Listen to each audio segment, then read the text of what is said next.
June 23rd, 2009. 2 days before his death, Michael Jackson rehearses the full set list for the This Is It concerts at the Staples Center in Los Angeles. He's 50 years old. He's thin. He's been out of the touring game for over a decade. And according to everyone in that room, he's still dancing circles around performers half his age while giving detailed notes to his musical director without missing a single step. That footage exists.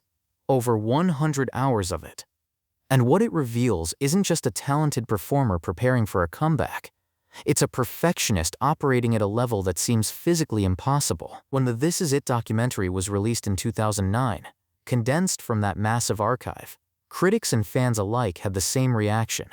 How is this real? This is about 7 specific rehearsal moments captured on film that prove Michael Jackson's talent wasn't just exceptional. It was something else entirely. Let's start with the most technically insane. Number 7. The smooth criminal lean rehearsal. In the This Is It footage, there's a moment during smooth criminal rehearsals where Michael and his dancers execute the famous anti-gravity lean. But this isn't a polished performance. It's a technical rehearsal. They're working out the mechanics of the stage pegs that lock into special slots in their shoes. The first time they attempt it, something's off with the timing. Michael leans, holds the 45-degree angle, but notices immediately that one dancer's exit timing is wrong by literally half a second. He stops, doesn't yell, doesn't get frustrated, just calmly explains the exact adjustment needed. You're coming up on the 4 count. It needs to be the and of 3. Then he demonstrates, leaning again with perfect control. His core strength is absurd. Remember, he's maintaining a 45-degree forward lean with his entire body weight balanced on his heels. Dancers train for months to hold that position even with mechanical assistance. Michael's doing it at 50 years old, while simultaneously coaching others on precise timing. But here's the insane part. While explaining the correction, he's not even looking at the dancer. He's watching the musical director, giving him a cue with his eyes about where the guitar riff needs to hit. He's literally conducting 2 different elements of the production simultaneously, fixing choreography with his words while cueing music with his face. That level of multitasking is superhuman. Number 6. The human nature vocal control moment. There's rehearsal footage of human nature that reveals something extraordinary about Michael's technical vocal ability. He's singing through the song, not full voice. He specifically tells the crew he's conserving his voice for actual performances. He's at maybe 60%, but during the bridge, he makes a choice. He adds a vocal run that wasn't in the original recording. It's spontaneous, and it's perfect. The musical director immediately stops the rehearsal. Can you do that again exactly like that so I can chart it for the band? Michael smiles and says he's not sure he can remember exactly what he did. It was improvised, so they run it again. And he does something completely different. Equally complex, equally flawless, but entirely new. The third take, different again. This isn't just technical skill. This is composition happening in real time, at a level where mistakes don't exist, because every choice is musical. What's remarkable is the rasp in his voice during these rehearsals actually adds emotional depth. He's not hitting notes with the power of his 20s, but the vulnerability in the tone makes the performance more affecting. Critics who watched This Is It noted that his voice showed his age, but that rawness served the material in ways the polished studio versions never could. At 50, with a voice that had been pushed for decades, he was finding new ways to make familiar songs resonate. Number 5. The Billie Jean rehearsal where he corrects everyone. According to musical director Michael Bearden, Billie Jean was one of the most rehearsed numbers for This Is It. There's footage from multiple rehearsal days showing Michael running through it. On one particular day, he executes the full choreography. Spins, the moonwalk, the toe stand, everything, while the band plays. When it ends, he doesn't even look winded. Then he starts giving notes. The bass is slightly behind on the verse. The kick needs to hit harder on the 2. The guitar is perfect, but can you bring it up in the mix for the bridge? He's listing specific technical adjustments for multiple instruments after dancing full out for 4 minutes. Most performers can barely speak after that kind of exertion. Michael's analyzing the mix with the precision of a recording engineer. A dancer raises their hand. They're confused about spacing for one section. Michael doesn't just explain it. He performs it again, at full intensity, demonstrating the exact positioning. Then he does it a third time from a different angle so the dancer can see it from their perspective on stage. He's done Billie Jean thousands of times over 30 years. He could phone it in during rehearsal. Instead, he's treating every run-through like it's opening night at Wembley Stadium. Number 4. The Jackson 5 medley where he stops himself. Here's where it gets emotional. During rehearsals for the Jackson 5 medley, I Want You Back, The Love You Save, I'll Be There, Michael's going through the motions. He's barely singing, just marking the choreography. The dancers and band are running through their parts. Everything's technically fine. Then Michael stops mid-song. Everyone tenses. Is something wrong? Did someone mess up? You guys, I gotta tell you this, he says. Long pause. Everyone's waiting for correction. I just really love you guys. This is beautiful.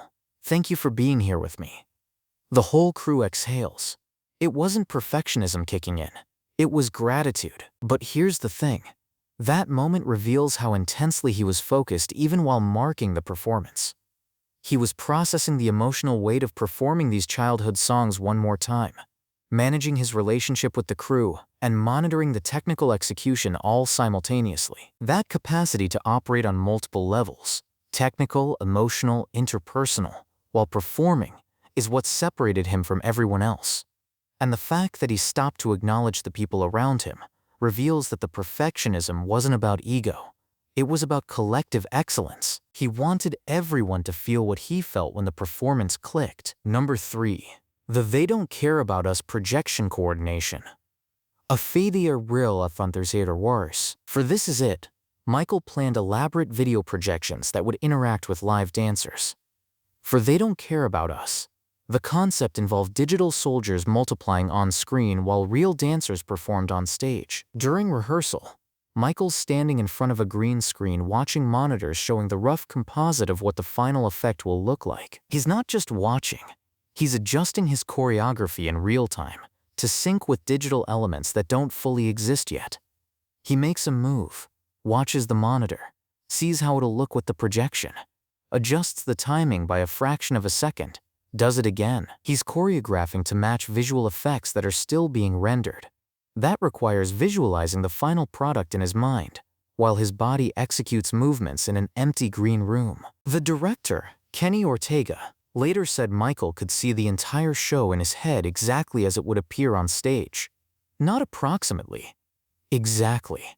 Every lighting cue, every projection, every costume change. He was performing in rehearsal spaces while mentally operating in the finished production environment. That level of visualization is rare even among elite athletes and performers. Number 2. The Earth Song blocking where he creates live. The Earth Song sequence for This Is It was supposed to be massive. A bulldozer on stage, environmental imagery, a powerful statement piece. During blocking rehearsal, Michael's standing on a bare stage with just tape marks indicating where set pieces will be. No actual bulldozer, no projections, just empty space and imagination. He performs the full number as if everything's there.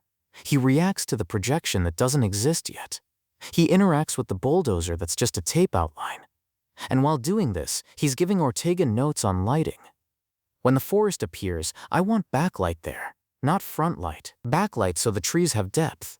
He's designing the visual environment while performing in it. At one point, he stops and asks to see the 3D mock-up of the opening sequence on a monitor. They show him. He watches for 10 seconds and says one word, no. Then he explains exactly what needs to change in the rendering to create the emotional impact he wants. The visual effects team makes the adjustment. He watches the new version. Perfect. He just art-directed a complex 3D animation sequence based on a 10-second preview. That's not performance skill. That's director-level understanding of visual storytelling. Number 1. The Final Rehearsal. June 24, 2009. This is the one that's heartbreaking and awe-inspiring simultaneously. Michael's final rehearsal the night before he died. He arrived late, around 9 p.m. According to Travis Payne and Jonathan Moffat, he ran through most of the show. The footage that exists shows him performing Dangerous, Thriller, and Earth Song. He's exhausted. His body is clearly struggling. But when the music starts, something happens. He executes movements that shouldn't be possible given his physical state. There's footage of him hitting a spin during Earth Song that's so precise, so controlled, that dancers watching from the sides react with visible shock. At one point during the rehearsal, he's working on the cherry picker sequence for Beat It. He's supposed to stand on an elevated platform that will rise above the stage. During the test run, the mechanism jerks unexpectedly. Michael doesn't flinch. He adjusts his balance mid-movement and incorporates the jerk into his choreography, making it look intentional. That's elite-level body control. That's an athlete operating on pure instinct and muscle memory, so deep that unexpected physical challenges are absorbed and converted into performance elements instantaneously. The crew members present that night have all said the same thing in interviews. They watched Michael Jackson perform like he was 30 years old, despite being exhausted and physically depleted. It was like his body had been programmed so thoroughly over decades that excellence was the only setting it knew. After the rehearsal ended past midnight, Michael spoke with his costume designer and musical director. He confirmed he'd be back the next afternoon around 2 p.m. for more rehearsals. He was planning ahead, still working, still perfecting. According to Jonathan Moffat, one of the last songs they performed together that night was Man in the Mirror. Michael sang it with full emotional commitment, even though no audience was there. Just him, his crew, and the work. Here's what these 7 moments prove. Michael Jackson's talent wasn't just about natural ability.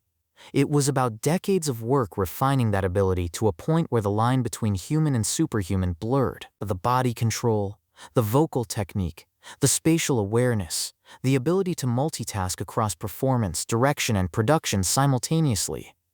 These aren't skills you're born with. They're skills you build through obsessive, relentless dedication to the craft. Kenny Ortega called him an iron-willed perfectionist, but also noted he was kind and collaborative. That combination is rare. Perfectionism usually breeds tyranny, but Michael's perfectionism came from a place of knowing what was possible because he'd done it thousands of times before. He wasn't asking people to achieve the impossible. He was asking them to reach the level he'd proven was achievable. The dancers who worked with him on This Is It, many of them decades younger, said they struggled to keep up. Not because Michael was being demanding, but because his standard for rehearsal intensity matched their standard for opening night performance. He didn't have an intermediate setting. It was either excellence or nothing. And that applied to himself most of all. There's footage in This Is It of Michael correcting his own hand placement during a spin. Nobody else noticed the mistake. The audience wouldn't have noticed. But he saw it, stopped, and did it again correctly. That's not performing for others. That's performing for an internal standard that accepts nothing less than perfection. Critics have argued about whether This Is It should have been released. Some, including some family members, felt it was exploitative to release rehearsal footage Michael never intended for public viewing.